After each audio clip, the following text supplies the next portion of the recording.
Good morning. It's so nice to be with you all here this morning. Something I've heard about your church is you're the friendly church. Is that right? So it's just really great to be with you in this friendly place.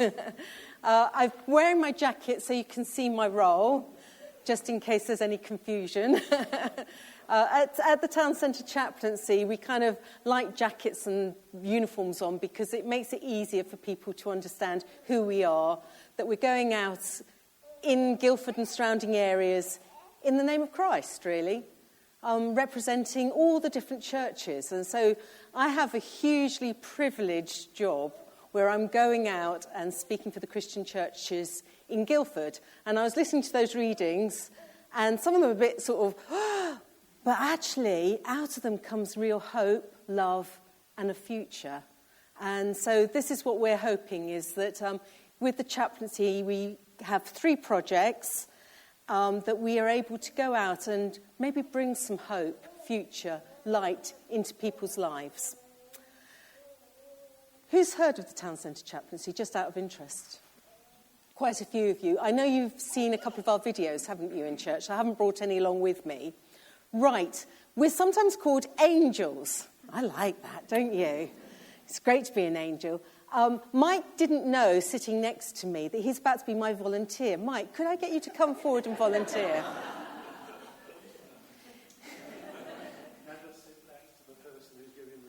Yes. Haven't you learnt that by now? Now, what does an angel look like? Wait there a minute, Mike. Everyone knows what an angel looks like. Hang on. You're obviously not used to putting your wings on very often here. Right. Can everyone see? This is an atypical angel. Well done, Mike. Actually, you might be an archangel, isn't it? Archangel, Mike. Yes. Now, my guess is, if we're going out into the streets of Guildford looking like this angel, might get locked away, mightn't we? Mike, honestly, you don't have to wear the wings. It just radiates out. Maybe I'll get another volunteer. Who should I get as... Yes, perfect. Now, this might be a bit more practical. If you could just come and stand here a minute. Let's get you looking like an angel. Here we go. You're going to be a street angel, because we've got 3 lots of angels. You can be a street angel. You might drown a bit in this. Oh, I've got the chaplain one. I didn't bring the street angel one. You're a chaplain. You see? And you wear a backpack. Actually, he's got street angels on the backpack. Oh. See? Good shoes for walking in. In the winter, you can wear a little beanie hat as well. Now, our street angels, they go out at night. Every Friday and Saturday night, they go out. They start their duty at 10:30 at night through to 4 o'clock in the morning. So if anyone suffers with insomnia, come and have a chat with me. I can fill your time really well. And we just do really practical things. But you wear a uniform so everyone knows who you are. And you can see we have these little angel logos, so people recognise who we are. I'm going to let you sit down for a minute. I'll let you sit down as well. Shall I help you get your wings off? They're quite hard. Once you've got wings on, they're hard to lose, aren't they? Thank you. Thank you very much.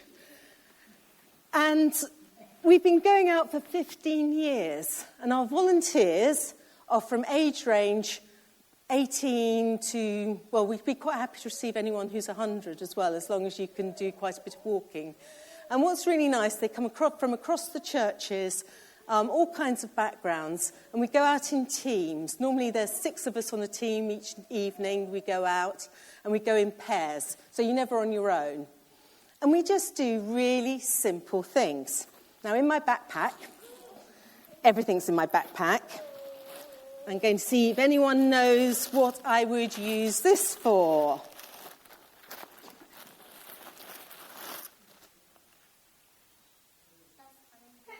Dustpan and brush, perfect. And what do you use a dustpan and brush for?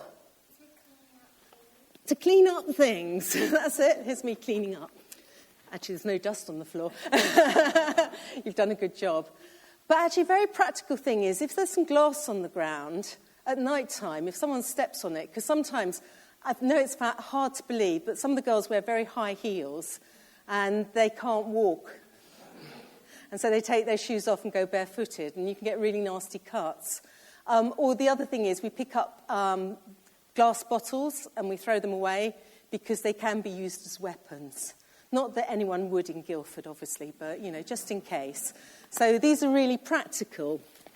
I'm not going to switch this on, but this is a walkie-talkie. You are on fire. Fantastic. A walkie-talkie.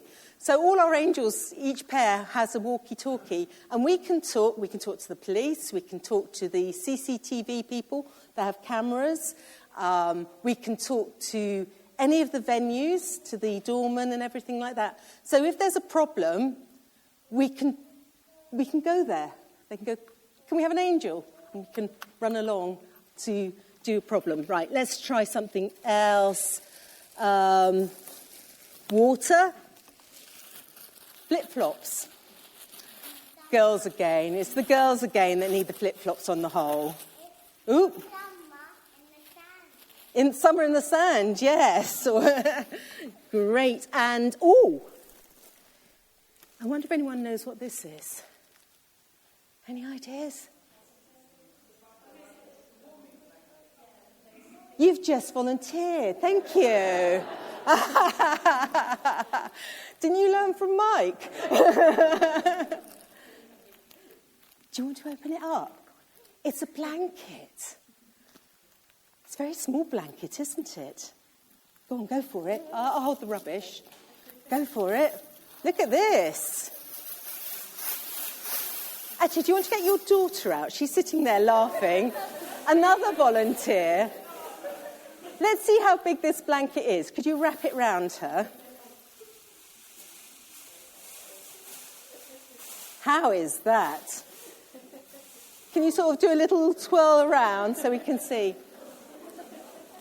But out of that tiny thing, but do you know, in winter, sometimes that can really make the difference. So simple, but really makes a difference, and people don't end up in hospital. It does actually keep you really warm. Thank you. I'll let you both sit down now. You can just leave that there. That's fine.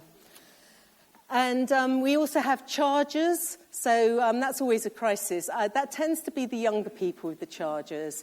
They've gone out with their friends. They've lost their friends. Their phone hasn't got a charge. They've no idea how to phone anyone because they don't know anyone's number. And it makes them vulnerable. So we can put a charge in their phone and life is happy again. So lots of really practical things. We know sort of from statistics, police and ambulance call-outs are reduced a lot, so that means they can go elsewhere if they're needed. And it's very much a teamwork thing. And we just feel it's really privileged, because when people see us, they recognise us in the uniform, they go, oh, it's the angels, and they can sort of know that we're safe people to talk to. On a sort of more serious note, sometimes it's in the middle of the night that people will talk to you, and we can give the time to listen. And I've had some quite serious conversations with people that have felt that we're a safe place to share some of the issues, and quite serious ones. So it's a real privilege as the Christian church to be able to go out at night.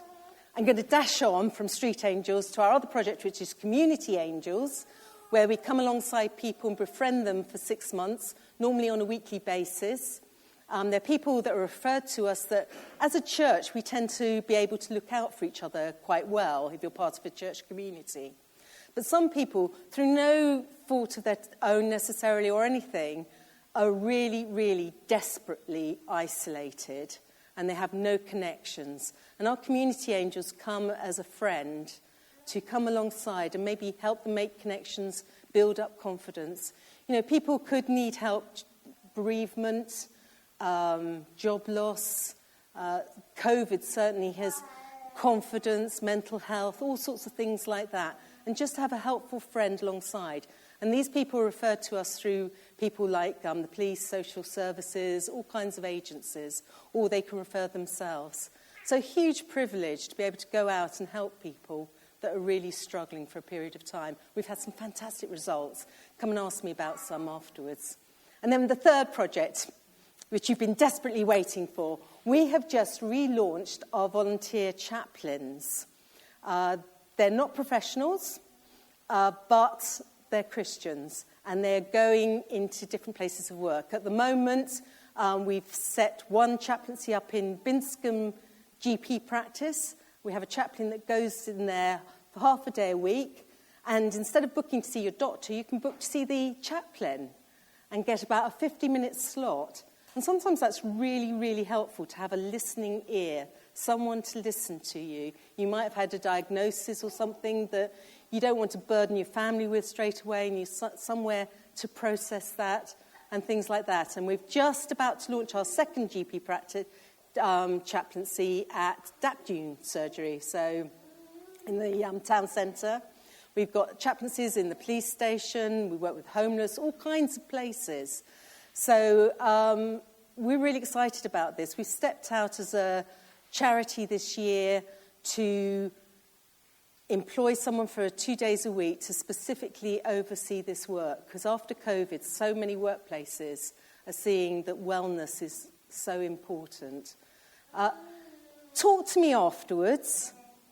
Thank you for praying for us and supporting us as a charity. You know, we don't operate but for the local church.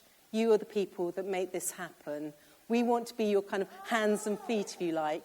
And if you feel like you'd like to do one of these amazing things, have a chat with me again. I've got some leaflets, so I'll leave some out at the end. But thank you so much for having me come and join you.